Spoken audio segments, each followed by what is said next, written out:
Hi, I'm Steve Ledoux. I'm town manager here in Acton, and welcome to a discussion on Acton Power Choice. Back in April, town meeting approved a section of state law that enables the town to, in essence, go out and procure electric supply for all our residents and businesses. And what we've been doing since town meeting approved that is finding a consultant for the town who will help us go out to bid to procure the best price we possibly can for our residents and businesses. So over the last couple months, we put together a committee that consisted of Mary Smith from our Green Advisory Committee, Steve Long from a grassroots organization called Green Acton, Andrea Ristine, who is our municipal properties superintendent, Matt Selby, our land use and economic development director, and myself. And we interviewed 3 firms that handle the kind of the bid situation for these for aggregation. We settled on Peregrine Energy, and today we have Marlena Patton, who is from Peregrine, and we're here to talk about the Acton Power Choice program, what it means, what's going to happen down the road. There's a lot of steps that we have to go through before we can actually give you some prices. So welcome, Marlena, glad you could be here. Why don't you tell us first, what exactly is the Acton Power Choice program? Well, it's a municipal electricity aggregation. And what that means is it's effectively a bulk purchasing program for electricity. And it's a program in which the municipal government selects an electricity supplier on behalf of all the residents and businesses in the town. Okay, so it's about electric supply. So when we talk about electric supply, what do we mean by electric supply? It's a common question. So your electric bill has 2 categories of charges on it. It has a category of delivery charges, which are the charges for delivering the electricity as it sounds. And then the other category is supply charges, and that's for the actual electricity itself. And that is what the Acton Power Choice program is concerned with. Okay, so I think this is a fairly new program in the state. Do you have an idea of how many cities and towns have adopted this program? So electricity aggregation, municipal electricity aggregation, has actually been available for a number of years, but it's really picked up steam in the past few years. And Acton's in good company. There are more than 70 communities in Massachusetts right now that have active aggregations, and there are many more in the queue, in the regulatory approval queue. So you'll be in good company when the program launches. So just for people to get a perspective, there's 351 cities and towns, so roughly 20% of communities are going through this right now. Talk a little about what the benefits are for our folks in town. Sure. So there are 4 key benefits to really think about. One is cost-effective greener power. One of the program goals will be to bring in an increased amount of renewable energy to Acton cost-effectively. Another one will be choice. The program will allow participants to have a choice in the environmental characteristics and the price of their electricity supply. The third will be predictability. The program's going to try to establish a fixed year-round price for electricity supply, which will be in contrast to the fluctuating summer and winter rates for Eversource basic service. And then the fourth is transparency. All the program terms are going to be public. The electricity supplier will be selected through an open RFP process. There will be no hidden terms, no hidden fees, and that's actually one of the really big benefits of the program as well. It'll stand in sharp contrast to a lot of the other types of supply offers people may find, where they might get surprised by fees or terms that they didn't know about. Okay. You mentioned making cost-effective renewable energy available. Can you talk a little about that? How would that actually happen? Sure. There's 3 primary ways that Acton might do that. One is to increase the amount of renewable energy available to everybody. And that means that in the standard offering in the program, which is what everybody's automatically enrolled in, Acton could increase the amount of renewable energy in that so that it's more than what is currently provided in Eversource basic service. The second option, did you have a question about that? No, that's all right, okay. Fine. Sorry. The second option would be to provide additional options for increasing the amount of renewable energy. So if the standard offering increases the amount of renewable energy by a certain amount, there might be additional options that people could choose that would increase the amount of renewable energy to 50% or say 100%. And then the third option might be to integrate electricity from local renewable projects into the Acton electricity supply. And by local, I mean either New England, or it could even be from within the town of Acton. Okay. Now, we've been getting some questions over the last, well, probably last week or so. And one of the questions we're getting is, who's eligible to participate in the program? I know are low-income people eligible, et cetera. So if you could talk a little about that. Sure. So anyone who is on Eversource basic service within the geographical boundaries of Acton is eligible to participate in the program. That includes residential as well as non-residential or commercial accounts. So it's pretty much anyone on basic service. Okay. So do people have to sign up? How do they become part of the program? So that's a really great question, an important component of the program. Anyone on Eversource basic service will be automatically enrolled in the program when it launches.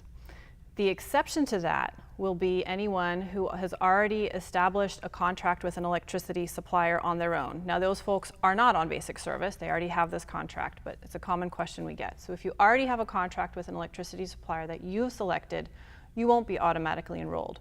But if you're on Eversource basic service, you will be automatically enrolled. And the reason for that structure is because that's the state requirement for all of these programs. All of the programs, all of the electricity aggregations in the state work the same way. They all have this automatic enrollment component. So you talked about people who have signed up for a contract for their own electricity, because I know a lot of people get phone calls about this type of thing. So could you just go over that once again, that if these folks are on their own contract, how that works for them? Can they opt out of that and get on the town's program? Yes, so if you have your own electricity supplier, if you've established your own contract, then you would not be automatically enrolled in the program. But you are welcome to join the program, and you would be able to do that affirmatively by calling, or there would be a couple different options that you could use to join the program. What was the second part of your question? Can they Oh, if they already have a contract. Yes. So can they break their contract? Yes. That's another important question. Many contracts include a fee if you leave the contract before you meet a minimum enrollment period. So it's like cell phones then? Yes. So what we really encourage people to do is, while we would love to have everybody in the Acton Power Choice program, it's really important for people to check the terms of their existing supplier agreement to make sure they aren't surprised by any fees. And then they can always make the decision, once they understand what the terms of their contract are, whether they want to wait until it finishes or whether they want to break that, pay the fee, and join the program. Can you explain why it's a automatic enrollment? In other words, why people have to opt out versus opting in, so to speak? Yeah, sure. So the reason that there's an automatic enrollment provision is, as I said, primarily it's the state requirement. But the reason it's a state requirement is because there's a price benefit to the community for this model. Because the supplier will, maybe start over. You guys are going to have to redo that one. When the supplier knows that there will be a certain minimum amount of participation in the program, they will be able to offer a lower price for everybody. But if they had to wait for everyone to choose to join the program, they wouldn't have that guarantee of minimum participation. Okay. Once we're into this program, do you have any idea of what kind of changes people will see as a result of being a participant in our Acton Choice? So there will be really just two changes that are visible, and they're both going to be on the electric bill. The first and the important one is the change in the rate for the electricity supply portion. You'll see a change from the Eversource basic service rate to the program rate. And then the second will be under supplier services. You'll see a change from Eversource basic service being listed as your supplier to the supplier that the town chooses. Otherwise, there should be no real changes. In fact, there won't be any real changes. You're still going to get one bill from Eversource, same as always. Eversource is still going to maintain the poles and wires, deal with power outages. Eversource is still the one you call when your power goes out. If you have solar panels on your roof and you get net metering credit, that's still going to work the same way. If you're eligible for any low-income discounts, that's still going to work the same way. So my understanding is there are some residents who get a low income rate on their electric. Are they still going to be keeping these benefits?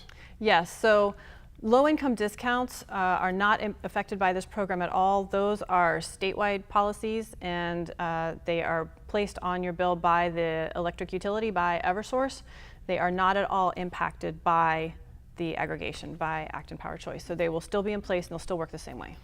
Okay. You also talked about people that have solar in their houses, so they would still get their net metering credit, so that would basically still work the same for them, even though yeah, it might actually benefit them. Yeah. So their net metering credit will continue to be calculated the same way, which means it will still be calculated on Eversource Basic Services rate, which means the program rate, when it launches, should be lower than basic service. So any electricity that they pay for would be at one rate, the lower rate, and then their net metering credits would be at the basic service rate, which would be a higher rate. So for many net metering folks, this kind of program really works out for them. Okay. Now this is actually a really important question, and probably the second most important question to basically what the rate's going to be is what happens if the power goes out? Who do people supposed to go? We've had situations in the winter where we've had sections of town out for a few days. So people are going to want to know, who are we going to call if we lose power? Still Eversource. They're still responsible for maintaining the poles and wires. They're still your electricity company. You still call Eversource. Okay. So will there be a lower quality of service if we're not buying our electric from Eversource? Yeah, and that's a really common concern. And the answer is no. Eversource makes its money off their delivery charges. You're still going to be a delivery customer of Eversource's, even if you're participating in the Acton Power Choice program. You're going to be an Eversource customer, same as always. For the supply portion of your bill, Eversource goes out and purchases electricity on your behalf, and then they pass those charges straight through to you. They're not making a profit off of them. So they're indifferent whether you get your electricity supply from them or from someone else. So participating in the Acton Power Choice program is just fine with them and won't affect their quality of service to you. Okay. What if somebody doesn't want to participate? What do they do? That's a really important question. You don't have to participate if you don't want to. You have the right to opt out, which is what not participating is called, and you'll have the ability to do that before the program begins and then also anytime after the program starts. So that means that you could let us know that you don't want to participate and never participate in it, or you could participate in the program for 3 months or 4 months or 6 months and then change your mind and decide you want to get out of the program. You can do it at any time with no penalty, no fee. There's no minimum participation period. How are people going to know that the program's starting? How are we going to get the word out?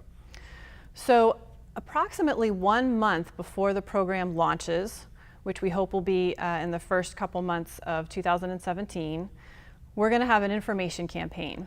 That campaign's going to kick off with a letter that goes out to everybody who's eligible to participate.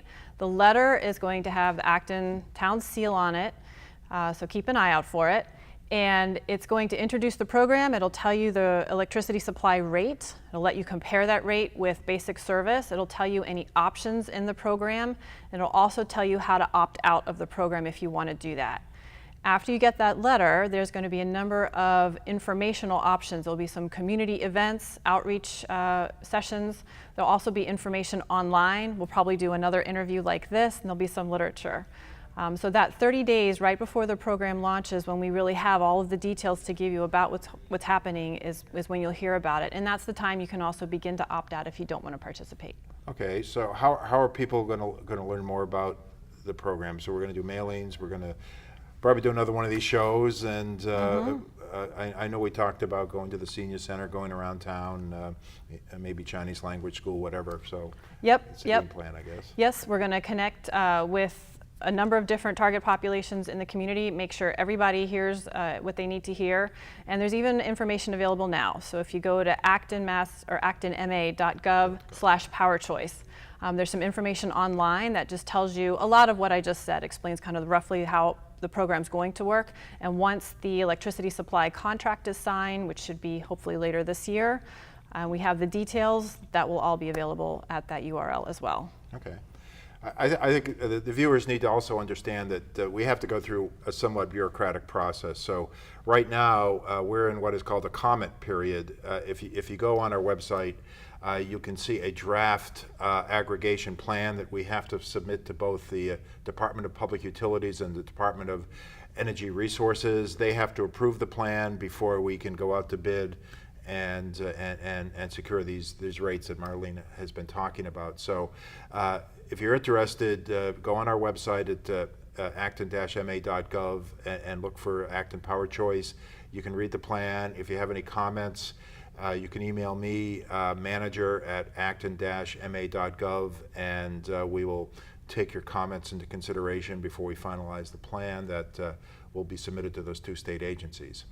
So Marlene, I appreciate you coming on and talking about this. I know we'll be probably, once we have the actual rates, we'll be doing another show for sure. So appreciate your time, and thank you, and thanks everybody for watching. Hopefully you've learned a lot about aggregation, and you know, keep tuned in. There'll be more information as this program develops. Thank you.